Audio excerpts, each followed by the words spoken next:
Well, had dinner.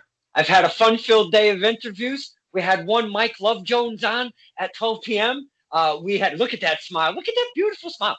And we had a. did I lose you, sir? No, no, I'm here. Oh, okay. Sorry. We had one Mike Love Jones, and then we had a fan roundtable. I get like 6 fans together, and we had our surprise guest, which I don't tell the fans. We had one King Leon, the Black Blade, enter the room, and boy, was that fun! I got to tell you. But boys and girls, look at what we've got. We are on a fine Saturday evening. This is Stirring the Pot with Don Kincaid. And my very special guest, and I've been waiting for this one, Big Daddy Dre. What's up, my man? Hey, you doing, guys? How's everything? I'm doing good. Like I said before, just taking in this time. Is some wild times going on, just right now, taking it one day at a time. Just, living here with my family, in the Bronx, the epicenter of New York. So yeah, since you are in the hot spot, if you will, of the country, there's been a lot more going on there than there has been more so across the country with the virus situation, if you will. So I'll kind of start with yourself, your family, and I know you're a great family man, and I love that about you. Yourself, your family, everybody escaping that whole virus situation. So far, so good. Me and my wife and my child have been blessed to, just be able to work from home and, be home and do what we need to do, contribute in any way possible for them. Glad to hear that you can work from home because, wow, man, is that a total mess right now? Yeah, it is. Glad you can do it. Can I just say one thing? Kudos to every teacher in the education field that had to go through remote learning in a split second to adapt to this next thing. We all did good, and I definitely give kudos to each and every one of you guys. I have to agree with you on that topic, my friend, because we had our 7-year-old here, nephew Jacob. We like to call him Big Jacob P. Is his ring name, if you will. And man, that whole transition was something very new. It's something we had to adjust to very, very quickly, like you said. And I'm right there with you, my friend. So kudos to all the students, all the teachers, all of the faculty that had to really push through that because, wow, talk about crazy trying to teach the students at home. That was something that I was not ever seeing coming in my lifetime, my friend. Yeah, definitely is. In fact, as a teacher, we have a joke. I'm like, hey, now you guys will kind of appreciate us come September when everybody goes back. As much as kids, as we grow up throughout the years, don't like going to school, when a weird occurrence happens, maybe a roof have caved in over the winter and you don't get to go for a week or a month or something like that, it kind of takes you away from your friends, your connections there. Takes you away from your friends and the teachers because we love our teachers. We don't realize it. Like you said, we don't realize it until some kind of weird occurrence happens. So with this whole thing, my nephew was totally not only missing his friends, but his teachers alike, man. The kids really did miss the teachers. It's a second family, not for nothing. Like, people say, oh, yeah, teachers don't really get, like, we put a lot in for you, like, for the kids, for the parents. Like, you guys get it for the better part of the evening, night, and the weekends. Like, we get them during the day, and, we watch them grow up. So there is a connection. There's definitely a connection. Well, I am totally thrown about how this whole interview has started because I'm talking, boys and girls, I'm talking to Big Daddy Dre, baby. But I love this aspect, and that's why I do these interviews because we get to pull the curtain back and really get to sit down and talk to our friends that we've made across the spectrum. As a fan, I love making the connections with you men and women. And I appreciate, truly privileged and honored to make those connections because that the line, we talk about that on the show, the line that's drawn between the fan, that barricade between the fan and the wrestler, being able to go across that and being invited into your world is something that not everybody gets to do. And I absolutely have always respected every second of it, and I love every minute of it. But I kind of want to stay on this topic of what you really do here. You're a teacher, and what do you teach here?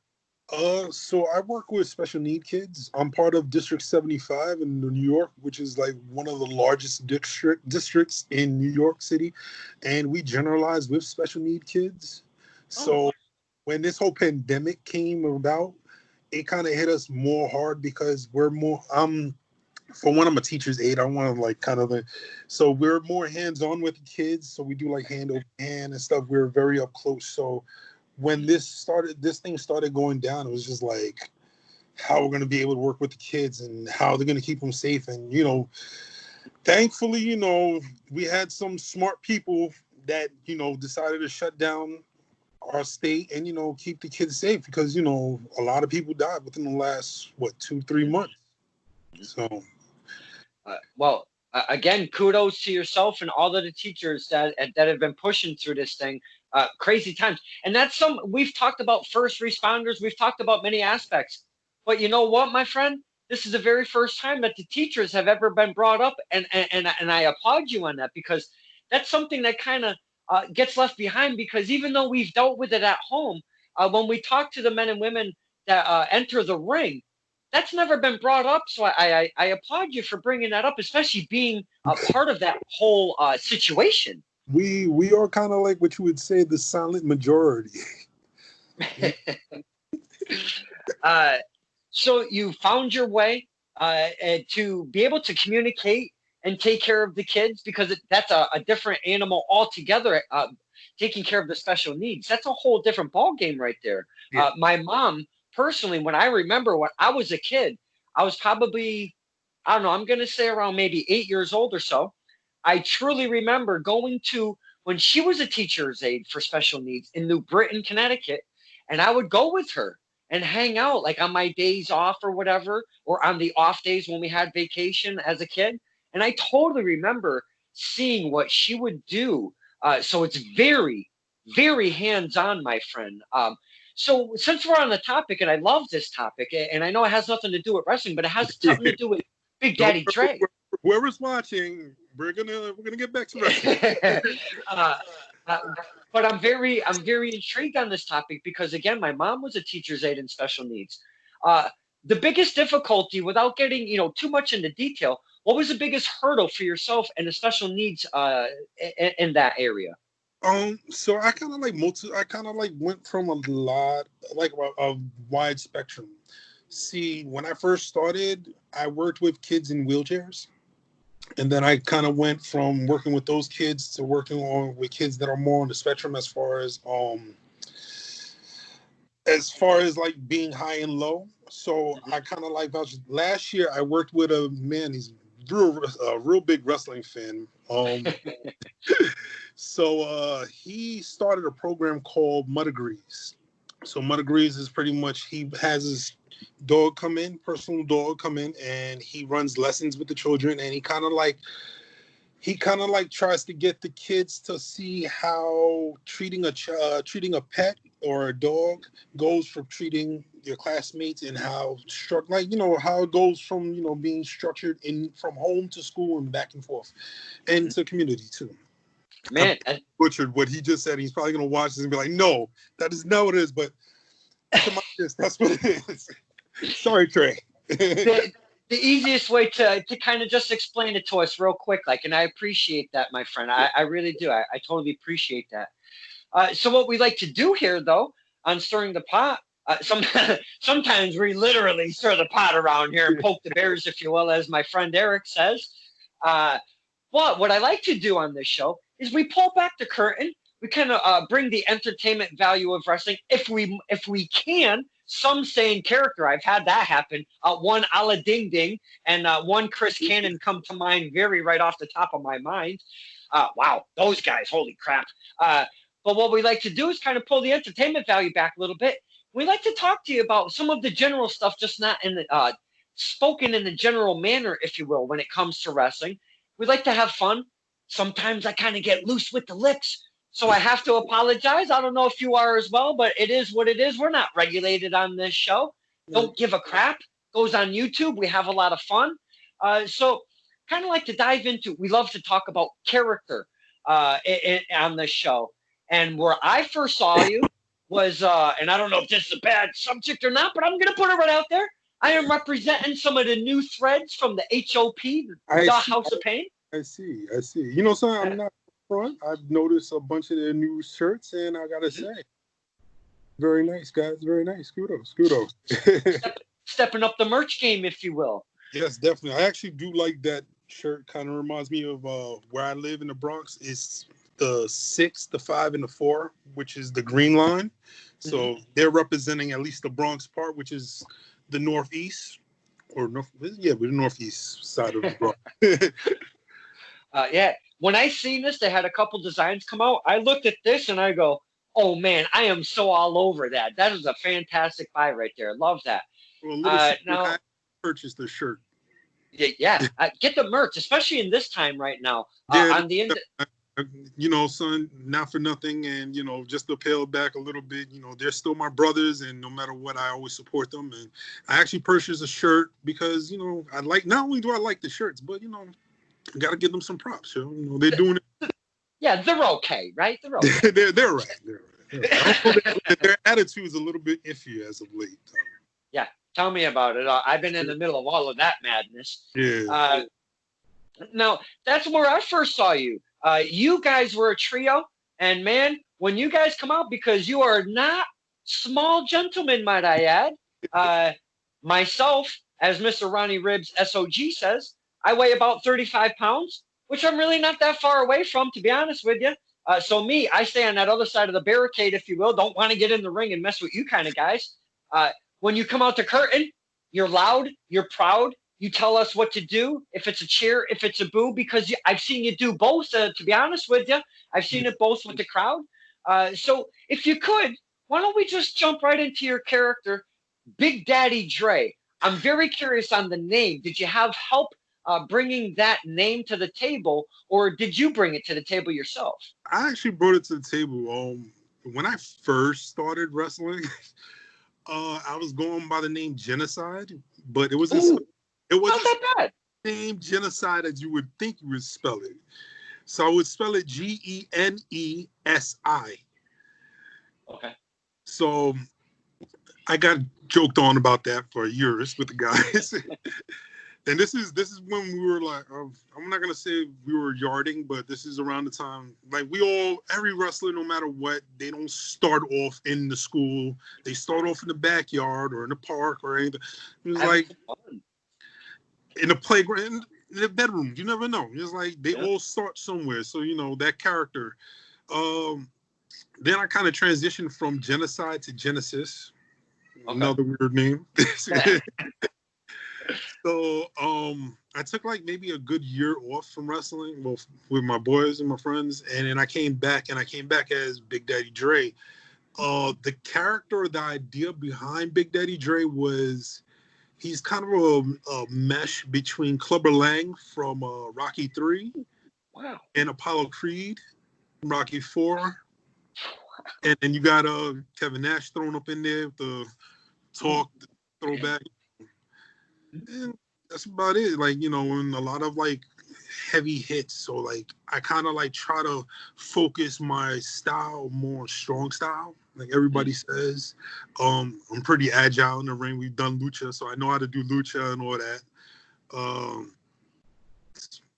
The way I just did it is just I'm an amalgamation of characters rolled into one. You're telling us, the fans, that you can do some of that flippy lucha stuff? You're kind of taking me back here, sir, because Lucha Libre, it's very acrobatic and such. Can we see some of that stuff? Is there footage of Big Daddy Dre doing a Lucha Libre? There's actually me doing a suicide dive on YouTube during a training session. It's pretty scary. Yeah, I still think it's a bit scary, but yeah, you know, I dabbled in some high flying, but not on an actual like match, because you know, dudes, when you talk, right? They're like, oh my God, you're too big to be doing that, or stuff like that, or save it to the next show. Don't worry. That's it's like, just save it. But it is what it is. Or one day I'll just bang it out and be like, hey, catch me. And it's not, with lucha libre, usually that's the first thing that comes to mind is all of these crazy acrobatic feats, but Yeah. there's arm drags, there's different ways of utilizing maneuvers inside the ring. Yes. That is lucha libre. It's not always jumping around and being crazy, Yeah. So when I kind of transitioned from the yarding, if I want to say, I started off with Joel Maximo. Okay. So a lot of like the lucha skills I learned from him, and pretty much him and Mike Whiplash, dude from Zoltan. He's one of the guys that helped me train. The first dude that helped me take bumps though is ready for this? Nick Payne. Oh, yeah. Hey, you're the second person that to tell me that. Oh, trust me, there's a lot of us out there. There's a lot of dudes out there that were trained by Nick and, got our teeth cut in through by Nick. So that's one thing I got to bless. And, you got me started. That's for sure.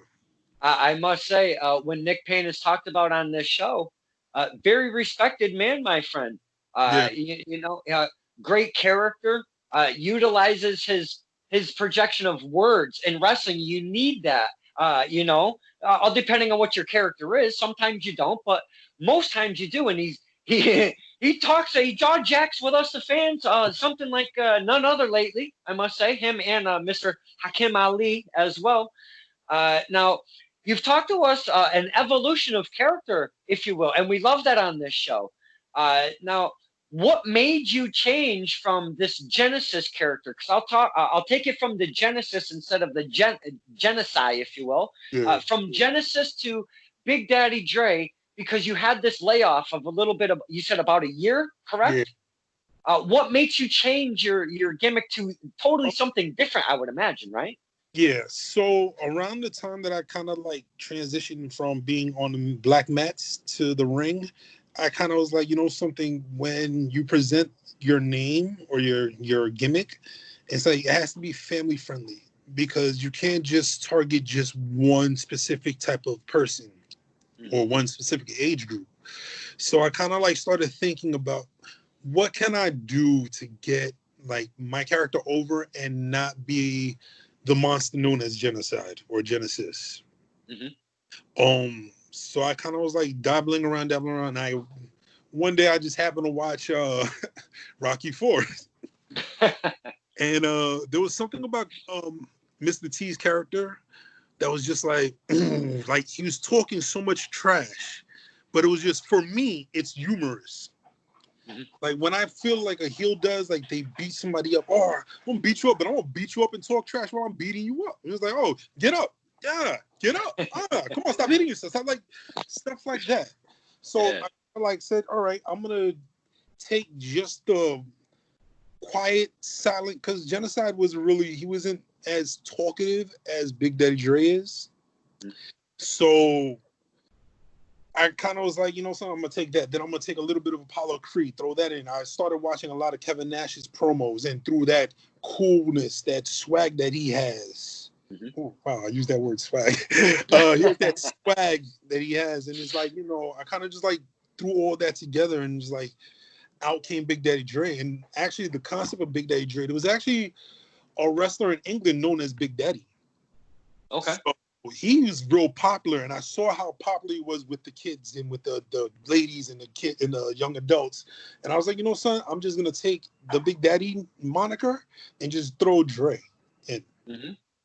So then that's how Big Daddy Dre just came about. He was just an amalgamation of like a bunch of stuff. Just thrown in. When Big Daddy Dre comes alive, the character, your attire, the whole thing, you come out the curtain for the very first time as Big Daddy Dre, you debut this whole thing going on. Are you a heel or are you a face at that time? At that time, I was a face. I've been a face for roughly most of my career. Okay. Most of my career. Then when we went to Joel Maximo, and I kind of played a tweener for a little bit for FSW. And so they put me, Nick, and Hakim together, and that's when they put us full on heel. And that was a trip. That was fun though. I definitely enjoyed that. That was real fun. We did a spot where like we quit the company and like we legit had New York City upside down. Like, oh, where are they going? Like, how they? And it was just like, this was just when Facebook started going. Not Facebook started going, but like people started using like storylines on social media. Right. So when we quit, because we were so big up on FSW, we'd always say, hey, you know, come to FSW. So when we finally was like, you know, screw it, we're going to run the angle where we quit. I got a phone call. I was in Florida at the time. So I got a phone call from Nick and Hakim. It was like, yo, dude, when you get the chance, go on Facebook and write a paragraph or something saying that you just quit FSW with us and we're going to go take over New York and find some other place to go. So that's what it was. And, you know, we became even more hated because the following, I think like a few days later, they had a show and I just came back from Florida. So people didn't know that I was in New York. So I got picked up by Nick and Hakim and from the airport. And we drove straight to the arena. We changed and we ran in, jumped.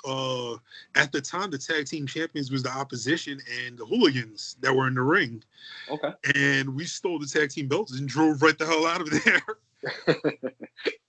One-way street to Brooklyn. Yeah, it was fun. It was definitely one of the best times that I had.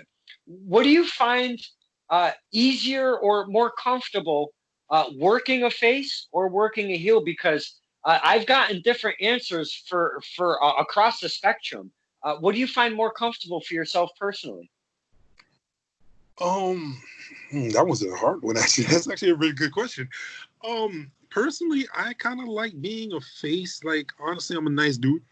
So, like, being a face just kind of magnifies it a little bit more. So, like, when we started with Roma would give us, like, little tips here and there. And he'd be like, oh, yeah, you know, faces usually go out, shake hands with the people. So, not a lot of people, like, took on to those words.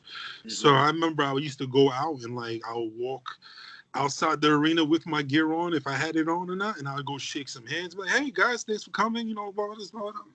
You know, we appreciate you coming to the show. We appreciate you taking your time to watch us. And, you know, thanks for coming. And like a lot of people just like, hey, you know, that's why I guess the whole, he's like the nicest guy out of the House of Pain. Nick and Hakim, they used to do the same thing, but I feel like I did that more because they were more focused in their match and getting ready. I was more like, I'm a people person, so I'll go out and communicate with the people. Since we are on the topic of the House of Pain, if you will, I love to be able to maybe pull a funny haha road story out of one Big Daddy Dre, because I know you guys have been up and down and everywhere together for a while going on. Please look at that beautiful smile. I already know you probably got a bunch of them at the ready. Not too graphic, if you will. And I can't believe I haven't even swore one time this entire show. That's like a record for me so far. I'm astonished. But please, if you could share with us, the fans, because we would never be able to get these stories at a show. Is there a funny haha moment on the road that you could tell us? Because those guys are something else. There's so many. I can't just like pick one specific one. Well, one thing is always when me, Nick, and Hakim are in, I always try to get on Hakim's nerves. As it was kind of like, you know, he's the older brother type of deal. So we kind of like I like riling him up. Like no matter what, kind of pick him. And he knows it too. He knows it. Nick's usually like the instigator. He's the one that's like the Flavor Flav. But interesting driving stories was one time. I don't know if they told you this, but we did a show in Connecticut and we stopped at a gas station, and we were rolling at the time with Gino, Sasha, and Nutrius X. We were coming back from a show, and Nutrius went to go pay for something, and the cashier was like, yo, like he went to go give him his change. He was like, Nutrius was like, I gave you a 20. And the guy was like, no, you didn't. He was like, dude, I gave you a 20. So legit, there's 5 dudes. Me in the back, I'm, like I said, I'm kind of the level head guy. I got like, hey, you know, can't get locked up in another town. I'm telling them, yo, ease up.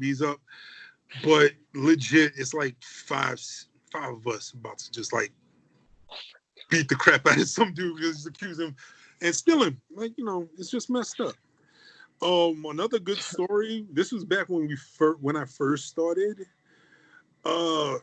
Nick was running a promotion out in the Bronx called Empire Pro, and we were doing a show outside.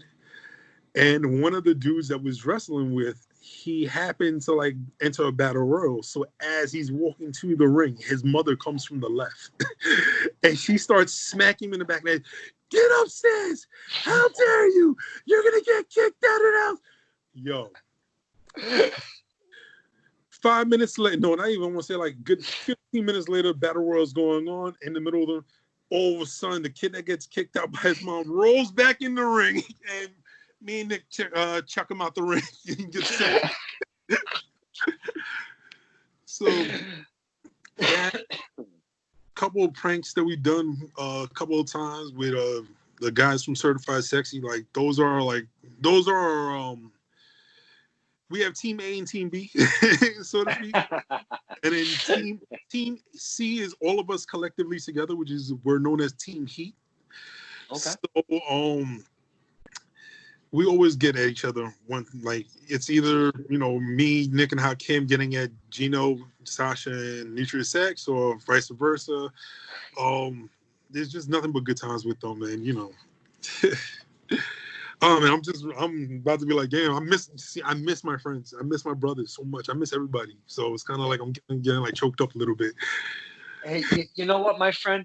This is exactly why I started these Skype interviews, was to keep connecting with the fantastic men and women that I've met in our local industry right here. And you're definitely one of them. And I couldn't wait to speak with you because you are a big part of it, but you've been a missing part of that. And that's kind of where I want to lead this to. There was a falling out in front of our eyes, the fans at PAPW. And I know we're jumping a big timeline here. Just like I said, just take the ride with me. Not that bright. 2 years, yeah. Please talk to us about you had a falling out with Hakim and Nick Payne in the House of Pain. Then you disappeared. You've been on a hiatus, if you will, in the wrestling world. What's going on and what happened? Let's start with that. What the heck happened? I really wanted to start this interview with that, but we kind of got into a different topic. So what in you know what? I'm going for it. What in the fuck happened between you, Hakim, and Nick Payne at that PAPW Friday Night Alley fight we saw? Because shit just went sour right there, and we haven't seen you since. Yeah, so, long story short, it's not really a long story short. So it was a lot of factors that I kind of like walked away, not just from the house, but from like wrestling itself. I was in a mindset. I was hurt. I was really hurt. I was going through a medical condition. That was just causing me immense pains. Like I couldn't really to the point where I wasn't able to walk. I couldn't sleep at night. Like I'd be up. I'll wake up at like maybe 2, 3 in the morning, and I'll be up until about 7, 8 in the morning, just in pain constantly. So that kind of like did a factor to it. Then on top of that, I wasn't really passionate. I was losing my passion because I felt like, seeing that I'm in this pain, not giving everybody the 100% that I could give. Like I was told that, I'm not good enough, or, I wasn't good enough, or I got to prove myself. And at the same time, I was like, yo, dude, I'm working like in pain. I'm working through a lot of issues, like mentally, physically. So, that kind of like disparaged. Then I did do a one-off show that for PAPW during the summer of 2019, I think. Yeah, I want to say 2019, 2018. I was trying to get back into the swing of things, and then I don't know, like I had my son, and that kind of was like, let me just be a father for the first few years, and then, I'll give it back to the fans when I come back. And that's what I promised. It sucks because as soon as I came back, we go on this little thing again, and it's like, damn, like, bro, like I was excited to come back and, give it back to you guys 100%. And, hopefully when we do come back and knock on wood and everything's, at least becoming normal because Right. you're gonna Sometimes. every day, something different. But when I come back, I want to at least be able to show the fans that, I'm still there, that I'm still around, and I can still put it out there. Like, Mhm. that small little match that I had, that 6-man match, was like, that was energizing. Like, it's like it's kind of like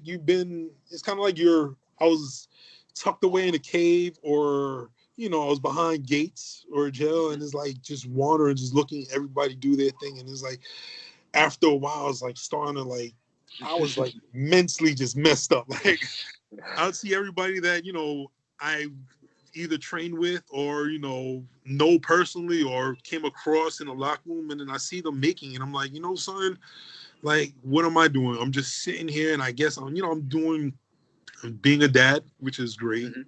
But, son, I also got to like put for myself, I got to contribute to myself. I can't just be a father. I got to also be happy as a person too. Like, and I wasn't really happy. Like, I was happy as a father, Mhm. but as an individual that loves the sport that I'm in, and I'm going to say it's a sport because it is a sport. Mhm. But the thing, like, I missed everything. I missed my friends. I missed the fans. I missed my family. I missed everything. I missed the electricity of like standing behind the curtain, and then as soon as you hear your music pop and you just go through that curtain, you hear everybody just cheers. Like, yo, it's addictive. It's a drug. I'm not gonna front. It definitely is a drug. But I miss. I correlate music and wrestling a lot on this show. It's almost like a rock star status when you are able to come through. Your music is going off. You flip the switch of Big Daddy Dre. Now you're over the top. You're larger than life. You come through the curtain, and the crowd, they give it to you. It's like a rock star treatment when you come through that curtain. So I can totally feel you there, my friend. Uh, now, this whole thing with the House of Pain, when you do come back, we do kind of come to some kind of normalcy here. Hold on, my son. No, go ahead. Go ahead. Go, girl. Go take a bath. Go. See you later. See you later. Go, curls. Hey. Vaya, muchacho, por favor. Yes, I'm Spanish, by the way. So everybody thinks I'm black. I'm Latino, but I'm Afro. I'm Afro Latino. That's what I say. But mira, vaya para allá con tu mamá, por favor. That's like the only time you'll really hear me speak like effing Spanish. It's like real Spanish, talking to my son. I only know a few swears. That's all I got in my. Everybody, no matter what language it is, it's like everybody knows it's swearing. Like,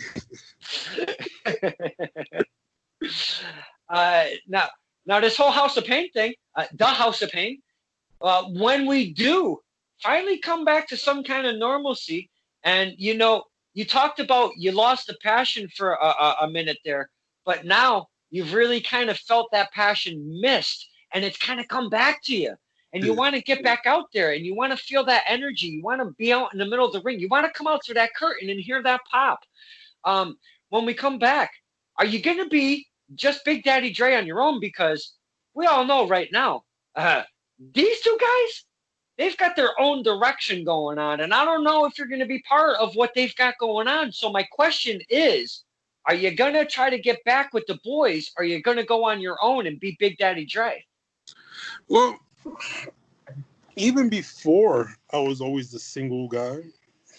I always tried to do tag teams with the guys, and it never really worked out. They never thought of me as a tag team, like, part of the team. I was the solo dude. So as far as coming back goes, I'm definitely going to be probably either doing it by myself.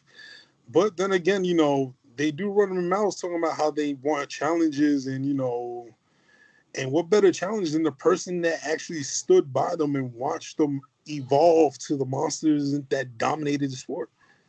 Yeah, you never know. I might just find somebody in that PAPW locker room and just be like, hey, you want to go battle together? Maybe I might grab Max and be like, hey, let's go kick some ass. Wait, did you say Maxim? Max. M-A-X. Oh, Max, okay. You scared me for a second. We don't need none of that guy. Man, police. My man over there screaming bloody. Man, look, he's ready. He's ready to get in that ring. Jumps on me every day. I'm gonna lay down. The next thing I know, I feel a flying body splash right next to me. Oh man.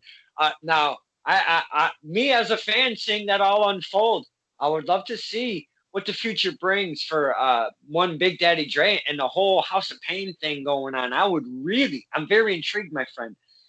Now, this character, when you do get back here, like everybody's very excited, on this time off, some are kind of revamping or just kind of tweaking their gimmicks, if you will.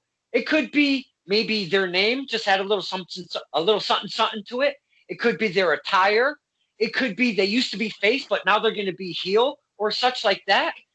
Do you see the character Big Daddy Dre changing it all, or are you going to kind of keep the same thing going on and just see how it rolls? Well, now I kind of like dropped the Big Daddy Dre moniker. Okay. So kind of like noticed my Twitter handle, my Instagram. I started up a new Instagram called the DA, just GUS DRE, which is just the Dre DRE. Okay. So just the DRE. I don't know why I said the Dre. What it is? I have like I said, I have a few of my wrestling friends crack jokes on my name as of late, so that's just embarrassing. But I definitely dropped the Big Daddy Dre moniker because it's time to evolve. It's definitely time to be more, how you say, intense, more focused. Like I said, I spent 2 years. I spent 2 years sitting down, watching everybody do their thing. I've watched companies left and right. I've followed anybody that's anybody on the East Coast side. So whether people know it or not, I do follow you guys. Like whenever I add a friend on Facebook, it's not just because, hey, you're a wrestler, I'm a wrestler, let's be friends. No, I follow you because I want to look at your match. I want to look at what you're doing because I want to find competition. I want to find who's going to be like that guy that's going to stand out and help me stand out to the fans. And as just a fantasy matchmaker, if you will, for one match, could I throw something at you? Sure. Well, in PAPW, there was the likes of one Corey Dillinger that has come through the PAPW doors. I don't know if you're familiar with one Corey Dillinger, the diligent one, if you will. You two guys, you're big guys. And I think that would be a fantastic, what we call a hoss match. I think you guys would be fantastic going against one another. If that's something that could come together maybe down the line, I would be all about it. I would love it. In fact, if anybody in PAPW is part of the booking committee, when you guys do book that match. Are you familiar with the diligent one? I've seen a few of his matches. So I kind of do know who Corey Dillinger is. Okay. But like I said, it's not just one person or anything. It's like I want competition. Mm-hmm. At the end of the day, that's what it's all about. I want to take gold. I want to be a champion. I want to be recognized. I want to be that person that holds the company on the shoulder and they can really be like, yo, he's the man type of deal. Well, right now, my friend, in PAPW, Paradise Alley Pro Wrestling, they are out of East Haven, Connecticut. And I always try to reiterate that because I don't always mention all of the promotions, but I love to lift the promotions that we speak of and where they're from, because then people will go and maybe look them up and see what's going on over on the social media and stuff. But my point being is there's been a little history going on since you've been out of PPW. Before this whole thing ended here, we got to see Matthias become a champion, the big champ of PAPW, a couple months before we had to shut down here. And right before we had to shut down, the very last show that they had, and I know you watch some PAPW, your eyes are peeled on that company. We now have, wow, Vlad, that big monster. We've got Vlad as the big champ of PAPW. I know you're familiar with Vlad. You know what he's about. I am so. If I am, I would guarantee you know that Vlad is champion right now. Am I correct on saying that, sir? I'm very aware of Vlad being champion. Okay. With that being said, you're talking gold. Would you want to, because you've been out for a little bit, would you feel that you would have to work through the ranks to get to a guy like Vlad? Or would you just want to make a beeline right to Vlad and just, try to prove yourself and really just bring your A game to the table on a high profile match like that? Nah, see, what people were expecting me to come back and just go straight to the top. Why should I go straight to the top? Why do I need to go straight to the top? The best example of anything is a psychological killer. It was like when you watch a horror movie, do you see them go after the big bad, the final girl? No, they kill off each and every one before they make that final confrontation. Me, I plan to be that person. So when PAPW starts, best believe I will start from the bottom. I don't care. But I will make sure that every person that I face falls to my feet, counts to 1, 2, 3, or taps out or whatever. And I'm making sure that Vlad knows who the hell I am. Wow. Strong words from... I'm saying it's not just Vlad because it's also Bonesaw. I know Bonesaw is the champion over there. And, who else? Bonesaw, he's the U.S. champ, right? Or the Intercontinental? I believe he's the Intercontinental champion. Yeah, he is the United States champion. I want to say it's Bloodsaw, my friend, not Bonesaw. I'm sorry. Bloodsaw? If I'm not... Yeah, right? Yeah, something like that. Because... Oh, geez, Bloodsaw. Yeah, and then you've got the likes of the IC champion right now. He just went against Big Jim Anderson, and I'm talking about the IC champion, Bull Dread. Yes. He's been around for a while, and he's now holding that gold. But, man, they had that one-off match to give us some content, an outdoor match. It was almost like a boneyard, if you will, but not as cinematic. It was just raw footage. But it was that situation. Guys almost getting their face into a grill and almost, a car, almost taking people out. At each other. No love lost between them. In fact, I faced Big Jim plenty of times, so I know that was a hard match for Mr. Bull Dread. So, now PAPW gives us some fine shows, a lot of memories to take home with, and when we leave as fans, we love talking about some of the funnest time, some of the funnest moments, and we chit chat on the way home, and that is almost as equally as fun as the events themselves. And I love that because I take my dad to all the shows with us. Yes. And with myself. And man, we have so much fun with you guys. I really love seeing you guys at shows like that. So I can't wait for big. Now I don't know what to call you now. Do I just call you Dre and that's it? The DRE. DRE. Okay. As an acronym, it means something. DRE, dangerous, ruthless, and enraged. DRE, okay. I won't call you nothing but DRE. I got that. I know I like my limbs attached to my body, so we don't want to pee off DRE. So PAPW, wrestling comes back. Do you see your sights going on to other promotions and maybe branching out once you get back, because it's been a while since you've been in the ring? Are you looking at other promotions besides PAPW? Yeah, definitely. I always, like I said, I check out a bunch of stuff. I want to definitely go back to WXWC4, which is in PA, which is run by the Wild Samoans. Mm-hmm. There's a lot of companies that are out there, and I don't want to kind of throw it out there because I don't want to be like, oh yeah, I want to work for this company, and then when I actually go to hit them up and like, oh, we heard that you're interested, but we're not interested. Like I have I'm not saying a self-esteem issue, but I kind of have I know where I'm at in the pecking order, so to speak. So okay. I know who to ask and where to go to. So I do have a list of companies that I do want to go to and try out. Mm-hmm. And definitely want to, like I said, WXWC4. I want to go to CZW. I want to definitely try to hit up ROH once again.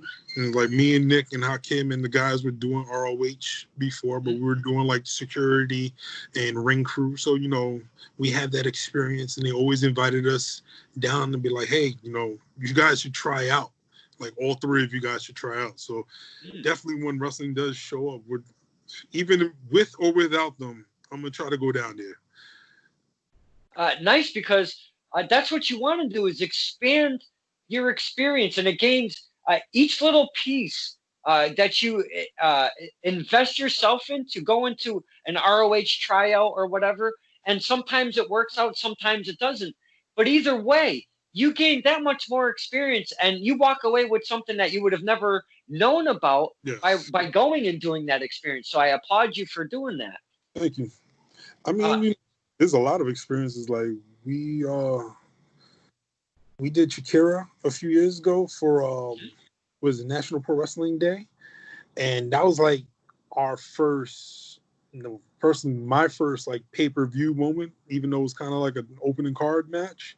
But we did a 6-man match, and that experience was fun because there was so many people in that crowd. Crowd was definitely alive, even in the preliminary matches. They were still like, you know, they were ready. They were like, all right, it's National Pro Wrestling Day. Let's get it going.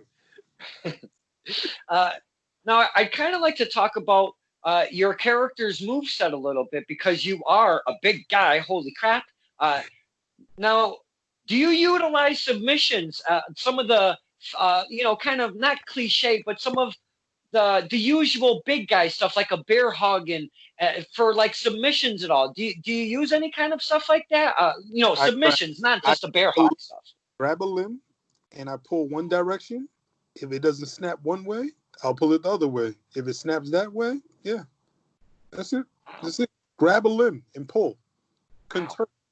There's no, like, all right, I'm not going to say I'm a technician, but best believe when I step in the ring and I grab a body part, it's going to hurt.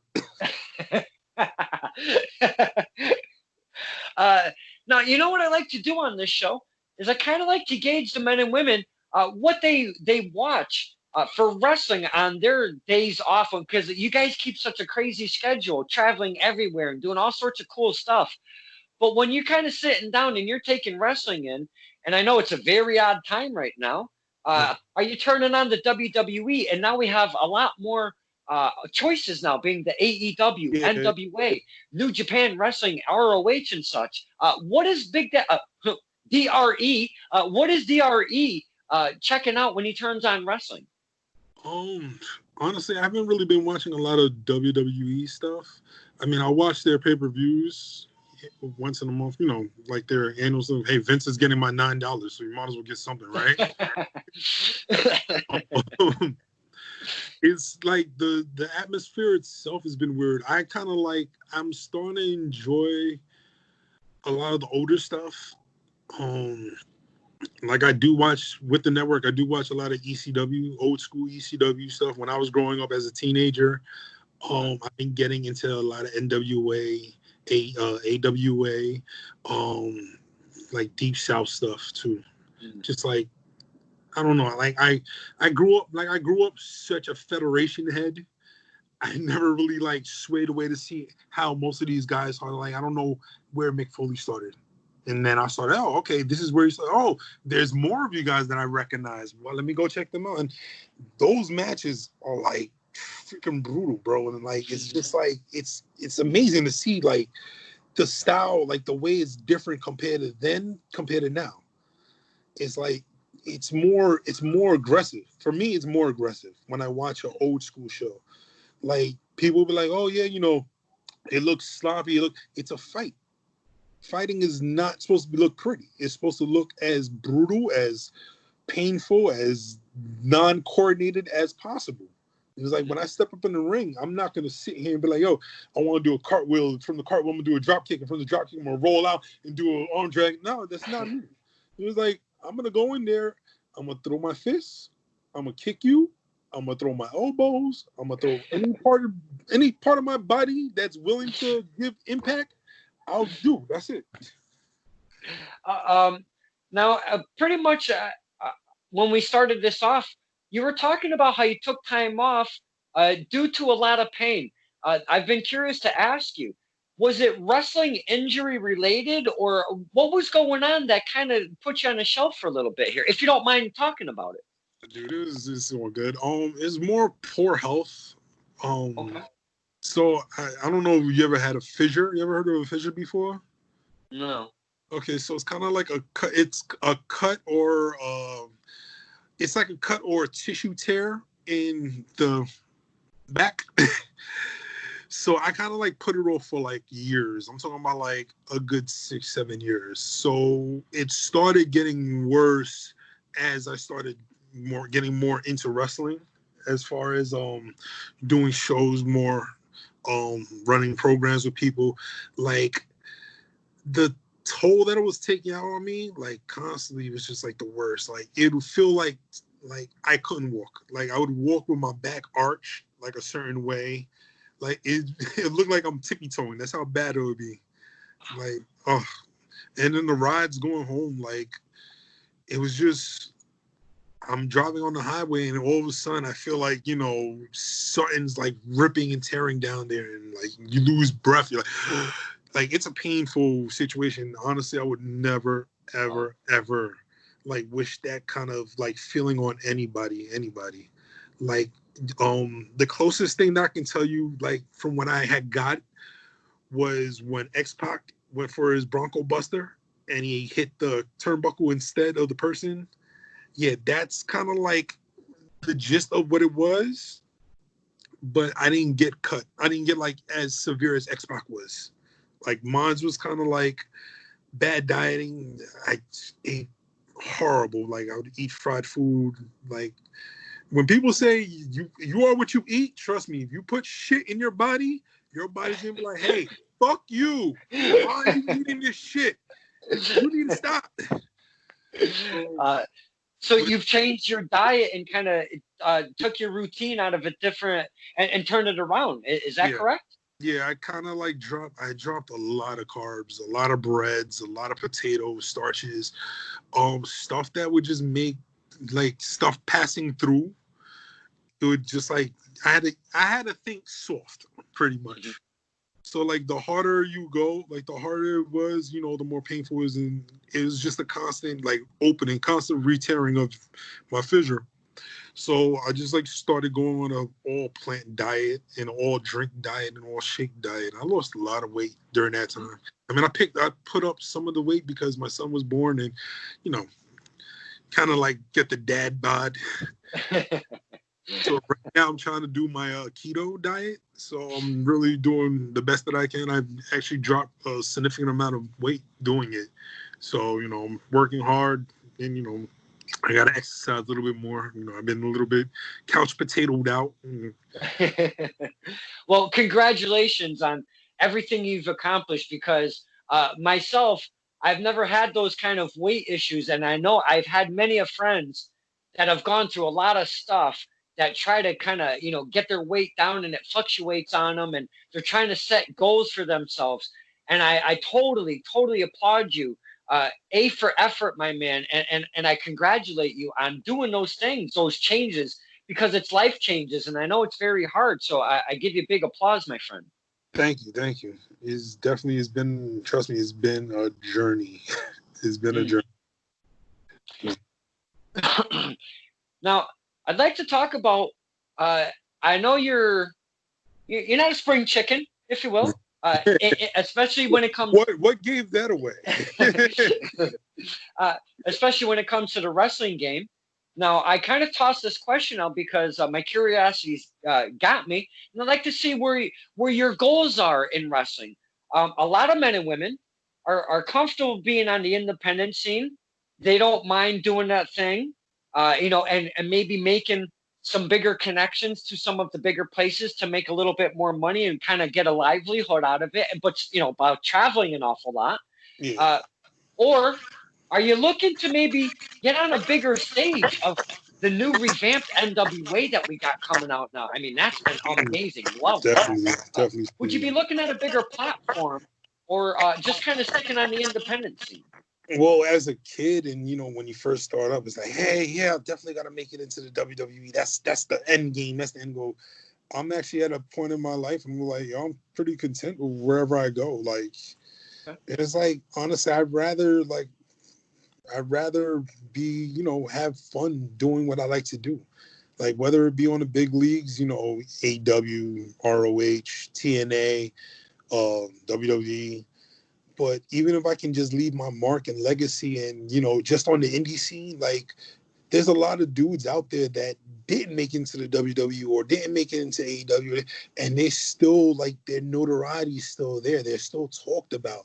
And it's like, I don't want to be that dude that's like, oh yeah, I gotta make it. So no, that's not what it is. To me, professional wrestling, it's an art form. It's something that that I like to give to people. It's like any actor. Like, an actor likes to perform on Broadway. It's like, yeah, they're gonna do movies, but not all actors like movies. They like Broadway because Broadway is more personal. You're in a smaller room. There's more of a crowd. People are connected with you guys. Like, look, right now, me and you're in my house.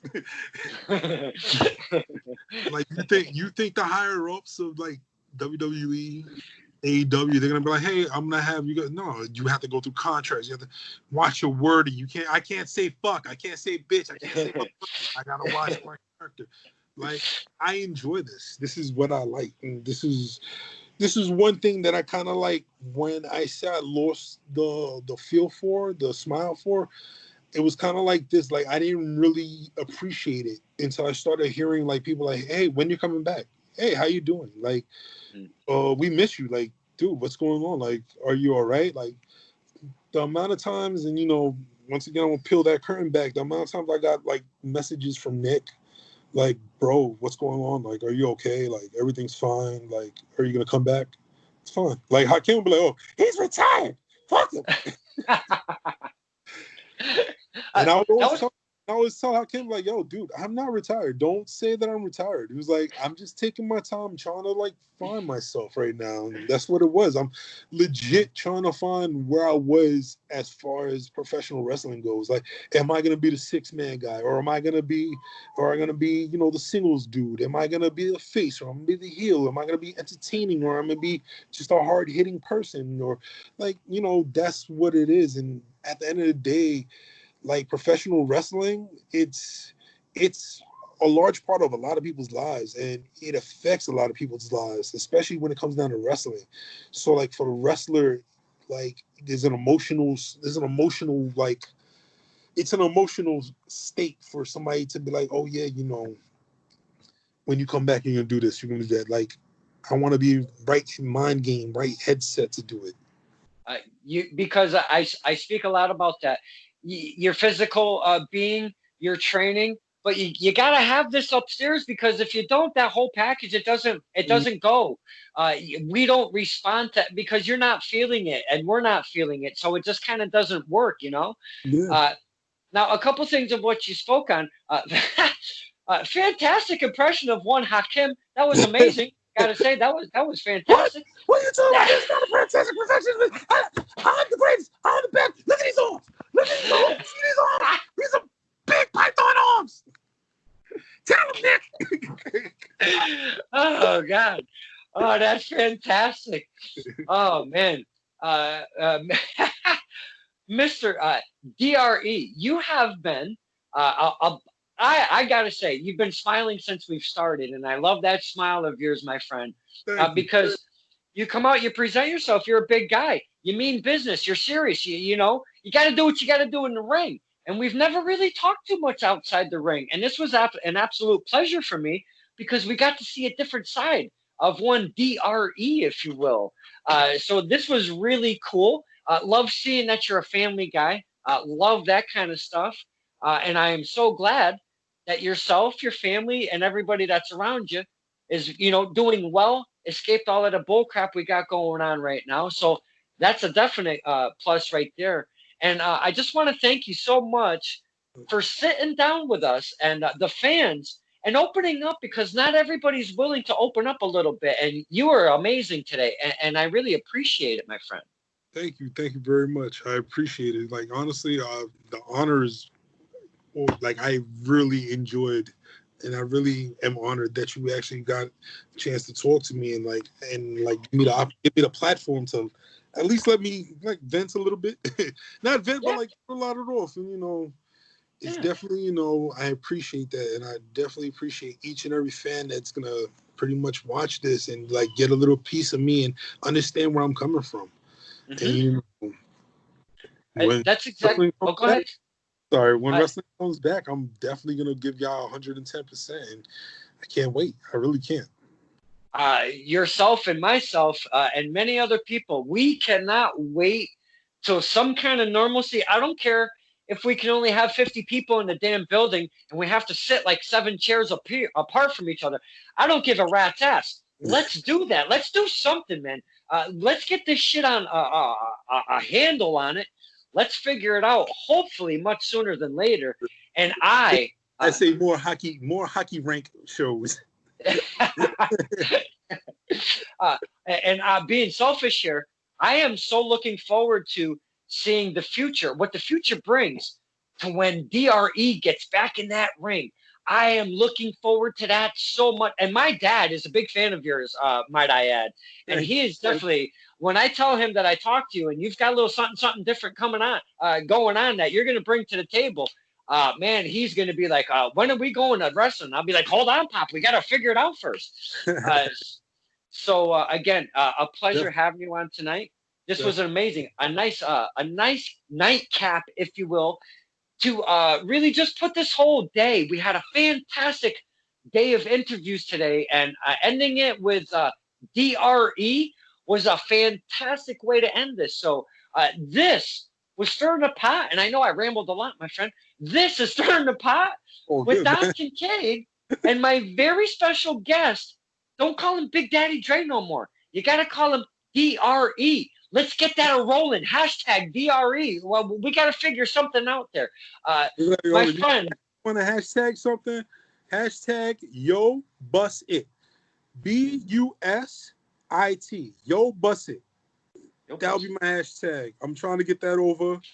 It was like, you guys, like I said, Yo Bus It. Go out there. Check us out on YouTube, on Instagram, on Facebook. Keep every indie wrestler support live, all that nonsense, man. Because I personally don't have a pro wrestling T-shirt, but all the dudes that I know have pro wrestling T shops, stores. So you get the chance, go out there, buy a shirt. It's like these dudes, they've been pretty much laying low for the last 2 months, 3 months, and we don't know when it's gonna go back. So the best way you can support your local indie wrestler is to go out there and buy a shirt, buy some merch. When I get the gimmicks, I'll definitely throw that out there. You can buy my shirt. But right now, it's all about my peoples and, my family. And they're going through hard times. And, definitely go out there, support indie wrestlers. Like the WWE, all these dudes, they can kiss my ass. They got major company T-shirt deals. Man, they don't got to worry about it. It's the dudes that, that ride up and down those highways, fly across the skies, they only see their family like maybe 2-3 hours a day. But go out there, buy their shirts, man. Especially that House of Pain shirts. Real cool shit. Fantastic message to end this fantastic. And I know I use the word fantastic a lot, but I feel a lot of love when I talk to you men and women. And this was a great message to end this conversation off. And again, my friend, a pleasure, and I appreciate your time, sir. Thank you. I appreciate it. And it was more of an honor for me to be on your show. Thank you. Thank you very much, man.